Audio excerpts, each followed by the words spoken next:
he gotta play this tough role. You know what I mean? I heard you say that. You said you're playing tough up there. Yeah. That's all he doing. He just playing tough. Him preparing.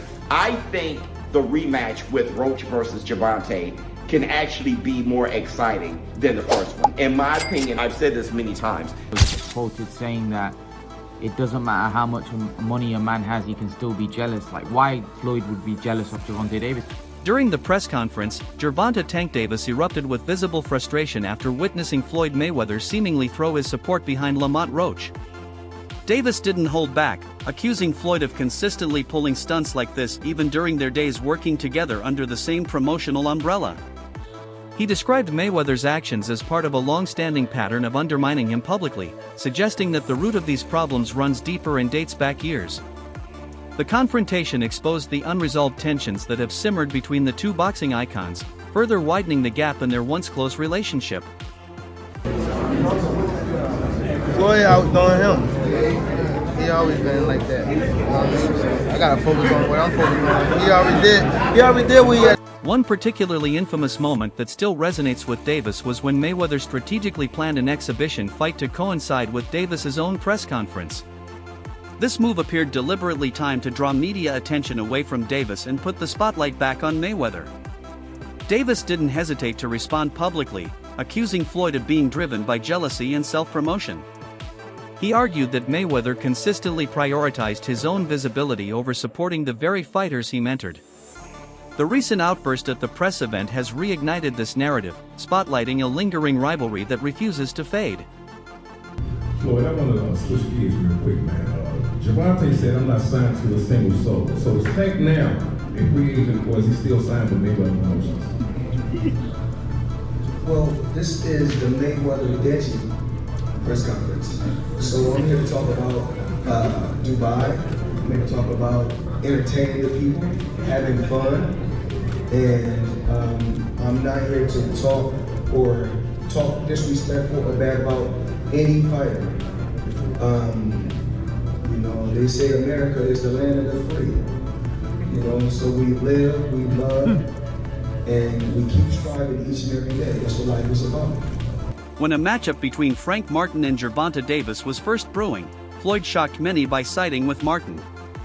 Not only did he support Martin, but he also personally trained him, allegedly sharing insights into Davis's tendencies in the ring. This placed Davis in what many saw as a lose-lose scenario. Martin, for his part, credited his time with Mayweather as pivotal, stating that the training sessions gave him confidence and a technical edge to challenge elite-level opponents. Floyd's backing of Martin revealed that his loyalty wasn't reserved for his former protégé, but extended to whoever he believed deserved it at the time.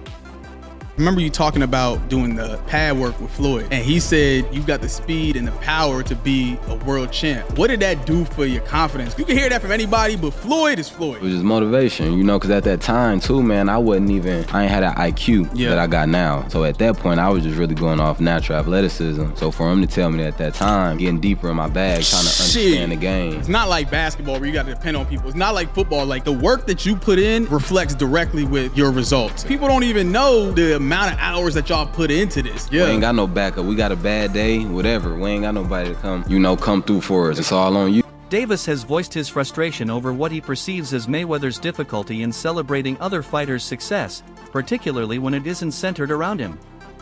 According to Davis, Floyd's ego often overrides his support for others, especially when it comes to pivotal moments like a rematch against Roach. He believes Mayweather's resistance to fully backing him during career-defining fights stems from an insecurity about being overshadowed. Davis feels that this self-centered mindset ultimately hindered his career and created internal conflicts within their once shared circle. You know, so I don't want Tank to necessarily leave Mayweather. I think he's in this position because of everything that Mayweather and Leonard LB have done for him. So I do want him to do what he is saying. Take control of your career. Say that you want Shakur and actually fight Shakur. Say that you want Devin and actually fight Devin. You know, fight these guys. Don't keep making new names. Like, you gave Barrios a chance. You gave Isaac a chance. Like, you know, Gamboa. Like, those aren't the fights that we want. Davis also recounted troubling experiences from sparring sessions with Devin Haney, where Mayweather allegedly interfered whenever Davis began to dominate. These interruptions would come precisely at moments when Davis was gaining momentum, leading him to suspect Floyd was favoring Haney. To Davis, these moments were more than annoying, they deprived him of important developmental experiences. He saw it as further proof that Mayweather's mentorship was no longer about nurturing him, but about playing favorites and controlling the spotlight. Floyd outdoing him. He always been like that. You know what I mean? So I gotta focus on what I'm focused on. He already did what he had to do, bro. I ain't gonna lie. Me, if I did what I like what he did in the sport, I ain't gonna lie, I'd be the same way. Yeah. You know what I mean? So I don't follow him for like stand to himself and things like that. You know what I mean? But it's also a part of me type thing, like come back and help too. You know what I mean? So it's much love to the whole Mayweather promotion. You know what I mean? Ain't no bad blood type shit. And a lot of people think like when I be tweeting on Instagram, I be mad. I just be talking. Insiders familiar with their dynamic have confirmed that friction between Davis and Mayweather has existed for a long time. Disagreements over which opponents to fight and differences in training philosophies have created numerous rifts. Mayweather has reportedly questioned Davis's decisions, even when high stakes like money and legacy were on the line. Despite these issues, Davis's recent commitment to focused preparation has caught the attention of those around him, including Floyd. There's a growing sense that Davis fully understands what's at stake, and that a single mistake could do irreparable harm to his legacy. So the Tank Davis vs. Lamont Roach rematch is being targeted for June 21st in Las Vegas. Now it's good that they're running it back without wasting any time, because Roach absolutely deserves a rematch. I mean, I thought he outboxed Tank the last time around. He came up a division as a gigantic 10-1 underdog. And he was the one on the front foot, landing his jab, the body shots, the combinations, throwing a lot more volume. I had it 7-5 Roach, and the no knockdown in round 9 was the reason it was a draw. If that knockdown was scored, that would have been a decision for Roach. But with all that being said, I do like Tank a lot more in the rematch. I thought he fought way too much on the back foot in the first fight, especially the first few rounds. He would land 1 or 2 punches per round, but as he started becoming the aggressor in the later rounds, he kept landing a lot more left hands and body shots. So Tank just needs to make this a dogfight, get into more exchanges, and that's where he'll land a lot more punches on Roach. When he's sitting on the back foot waiting for a counter, that's where Roach is comfortable and winning most of the rounds. So if Tank can fight the same way he did against Ryan Garcia, rounds 3 to 7, against Mario Barrios in the later rounds, or Frank Martin round 4 to 8, if he's the one on the front foot, then I do think he'll stop Roach in the... The hype surrounding the Davis vs. Roach rematch has reached a fever pitch. Boxing analysts point to unresolved issues from their first fight, questionable stoppages, unclear judging, and unsettled tactical questions. All of these demand resolution in a decisive follow-up. Las Vegas has emerged as the likely battleground, offering the prestige and pressure necessary for such a high-stakes showdown. For Davis, the rematch is a chance at redemption. For Roach, it's an opportunity to validate his rise as a world-class contender. Lamont Roach, throwing his hands fast as hell, he's in the gym preparing. I think the rematch with Roach versus Gervonta can actually be more exciting than the first one. In my opinion, I've said this many times, the actual fight itself wasn't that crazy. The crazy thing is what you've never seen before, the knee. But as far as a boxing match, it was, if you look at the copy box, they didn't throw a lot of punches. It wasn't like, it wasn't really a great fight. But as far as the fight itself, the second one can't, because I think Tank is coming for blood. He's not going to pull his punches at all. I don't think he really did the first time, but I'm not sure how well he prepared or how mentally focused he was. I think you're going to get the very best Tank in a rematch, and you may just get an even better Lamont Roach, since Lamont Roach don't have to speculate if he's good enough. He fought Tank. He has more confidence now than he did before, and he felt that he was robbed. So he's going to be on one. I think the rematch is going to be far more exciting. Davis's eventual departure from Mayweather Promotions was far from quiet. Their split went public, revealing a significant divide in vision. Mayweather envisioned a carefully managed career path, while Davis wanted more freedom to shape his own journey. That disagreement became a symbol of a broader conflict, mentorship versus autonomy. By choosing to go solo, Davis gained control but also exposed himself to greater risks. The fallout from their separation highlighted the fragile line between guidance and dominance in the world of professional boxing. Tank said, "I'm not signed to a single soul." So is Tank now a free agent, or is he still signed with Mayweather Promotions? Well, this is the Mayweather-Deji press conference. So I'm here to talk about Dubai. I'm here to talk about entertaining the people, having fun, and I'm not here to talk disrespectful or bad about any fighter. You know, they say America is the land of the free. You know, so we live, we love, and we keep striving each and every day. That's what life is about. Floyd's uncle, Jeff Mayweather, offered his candid take on the outcome of Davis versus Roach. Although surprised by how the fight played out, Jeff was clear in stating that he did not view it as a robbery. He still holds Davis in high regard, but he admitted that Roach's performance managed to weaken the aura of invincibility surrounding Tank. According to Jeff, more fighters now view Davis as beatable, which could shift the dynamics in the division. Even those closest to Davis recognize that the balance of power is beginning to tilt. Jeff Mayweather here at the Mayweather Boxing Club. How are you doing, sir? Okay. You don't look okay. No, well, I am. All right, well, we got this potential rematch everybody wants to see, Tank Davis versus Lamont Roach. First of all, are you surprised that everybody's wanting to see a rematch between these two? Because no one expected it to be a close fight in the first place.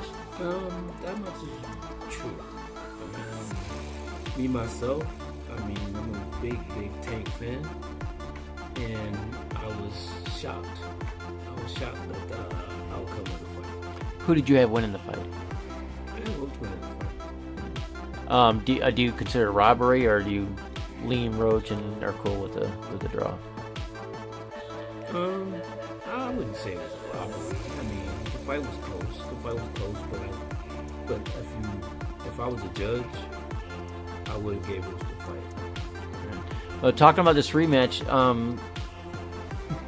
what do you? I mean, so the one thing Tank always had for him, everyone, he had that kind of almost like Mike Tyson-esque, right? The air of invincibility, the knockout power. People were scared of him, that kind of thing. Do you think what Roach did to him, moving up in weight, and not being a big puncher himself, but able to withstand Tank, that kind of his air of invincibility has maybe been slightly diminished? I won't say it's been diminished, but I do think that more people, more fighters that probably were afraid of him are not going to be afraid of him. And do you think that's almost something that could play in Tank's hand, right? Maybe we had an off day, everybody has an off day, and take him. Yeah, everybody can have an off night, but I think the one thing that is the most important thing that nobody's talking about is the fact that they did fight each other when they were young, growing up, when they were kids. From Roach's side, the complaints have centered on referee Steve Willis's officiating during the first bout. Roach's team believes several crucial moments were misjudged, ultimately influencing how the narrative of the fight unfolded. They argue that it wasn't just in-ring tactics but officiating inconsistencies that swayed the outcome. The accusations have added an extra layer of controversy, reinforcing the need for a rematch to bring clarity and closure to a still contentious result. Obviously, the part with the grease in the eye, that took on a life of its own, that was a headline in the fight.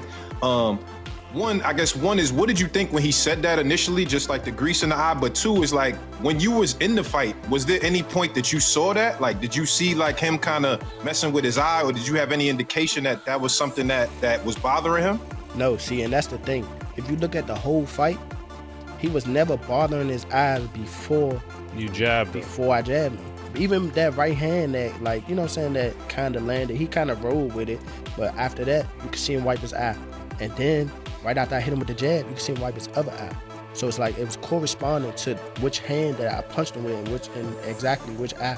So it's like crazy for him to say, it's grease in my eye.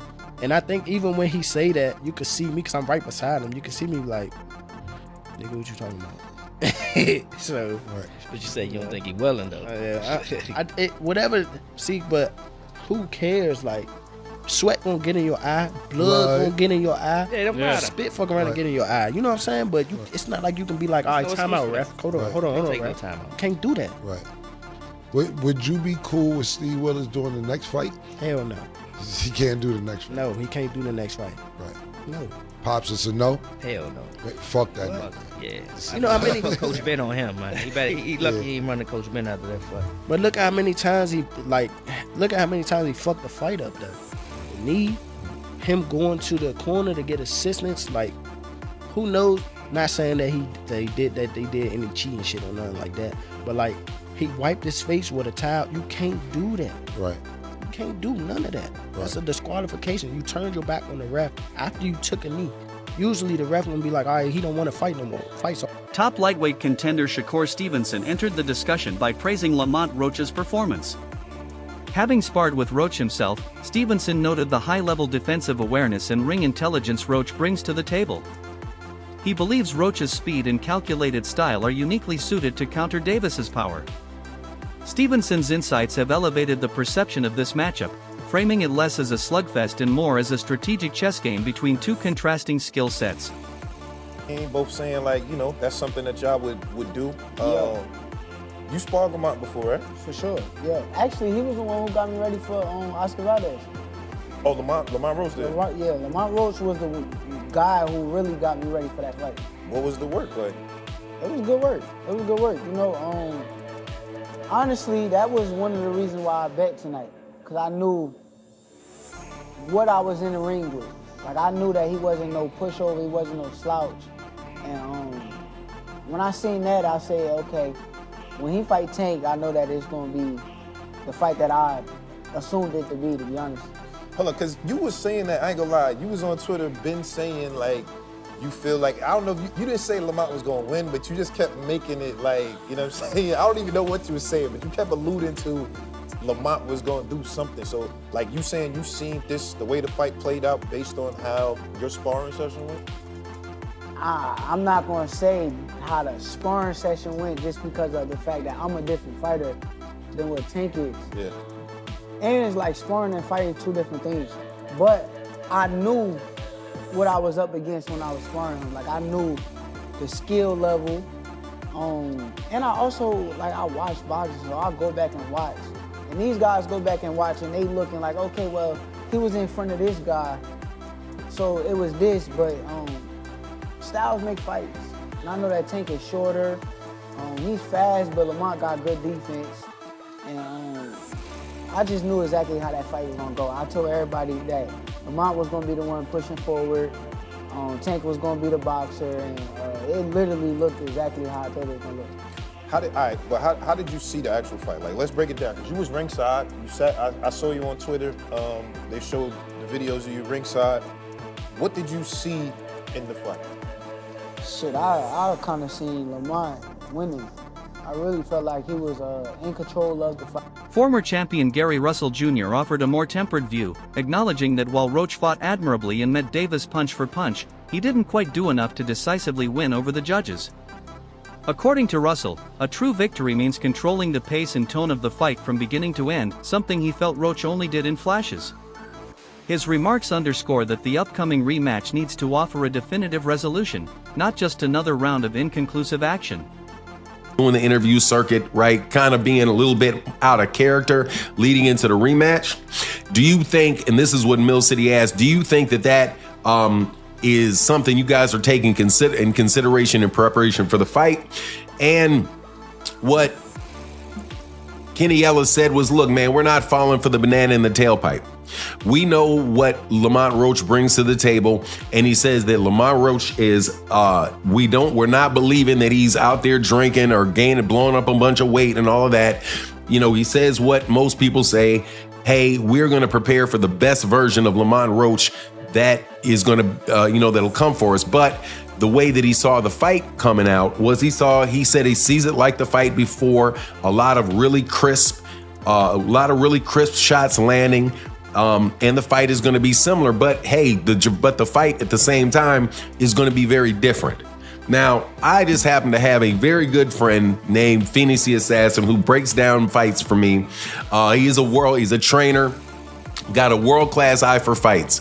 And what he speculated should be the difference between the first fight and the second fight for Gervonta is that Gervonta is going to need to spend a lot more time fighting on the outside and scoring points for a longer period of time on the outside, and then making sure that, and basically forcing Lamont Roach to try to initiate something with slower hands, score his points, and get out. And he said the reason that he believes that Lamont Roach would be able to do that. Leading into the rematch, Davis has committed himself to an intense and highly structured training program. Each punch thrown, each defensive maneuver practiced, and every conditioning session is part of a detailed effort to eliminate weaknesses seen in the first fight. His preparation sends a clear message: this isn't just about winning, it's about making a statement. Davis understands that a narrow decision won't be enough. He's preparing to deliver a performance that not only wins but reasserts his dominance with finality. Everybody really think Tank go take the L. I've been seeing it. They said it's over. They think that this time Lamont go in more confident, knowing that basically he can, really take it to Tank. Yeah, I want him to go in there confident. He's very skilled. Go in there confident, because you gonna go up against a different Tank. Like I told y'all in previous videos, he gonna go in there confident, thinking he could walk Tank down. Don't forget, with Tank, if he get you on that button, them lights going off. I don't care who you is. Remember how it ended up with Frank Martin? So yeah, don't go in there thinking that you going against like somebody that, like Ryan Garcia, somebody that's gonna fold. You going against Gervonta Tank Davis. And I think that confidence is what's gonna get Lamont dropped. Because one thing I will say, with Tank, that wasn't your best fight against Lamont, bro.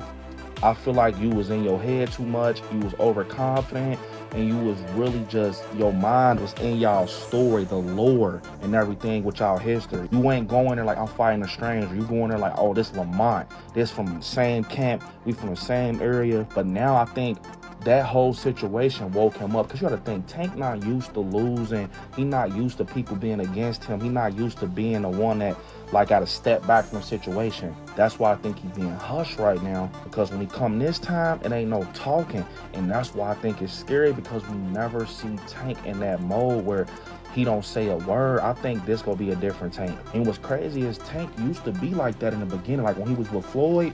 Like, I'm talking about Tank with the fade, with the waves, bro. He ain't used to be on that showboat and stuff until he got, like, a little bit more in the boxing, thing. Of course, once you with Floyd, you're gonna start being flashy and throwing back. That's it for today's breakdown. The build-up to Davis versus Roach continues to heat up. Stay tuned as we bring you more updates from inside both camps. The question remains, will this rematch crown redemption or spark another controversy?